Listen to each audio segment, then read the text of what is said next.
ගඟක් අතර උස ඕකසක් හා එයින්දෑරි පන්ගසක් විය.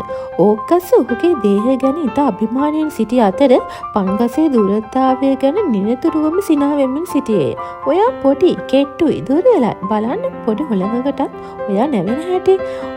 ඔබ බිමට නැමෙනවා. කෙලින් හිටගන්න බෑ. මන් දිහා බලන්න. මට කාටවත් හිස නවන්න ඕන නැහැ. හිස නවන්න තරම් කවුරුත් වටින්නේ නැහැ. පන්ගස එහා මෙහා බලමින් සුළඟට වැනෙන අතර මුකුත් කීවේ නැත. වතුර සිහිල් විය. සුළඟ මුසු විය. පන්ගස සන්තෝෂයෙන් සිටියේ. දවසක් දැඩි සුළඟක් හැමුවේය. උදේ සිටම පන්ගස එහාට මෙහාට වෙනමින් තිබුණේය. ශක්තිමත් ඕකස ඔහුට සිනා වුණට මොහු කියන දේ ඇසී තරහ ගියේය. ඔහු තව තවත් තදින් හැමුවේ. පන්ගස පොළව දක්වාම පාත් වුණි. එහෙත් සුළඟට ඔහුව මුලින් උපුටා දැමීමට නොහැකි විය. ඒත් ඕකස පොට්ටක්වත් නැමුණේ නැත. සුළඟ ඉතාමත් තදින් හැමුවේය. එකවරම විශාල ශබ්දයක් ඇසුණි.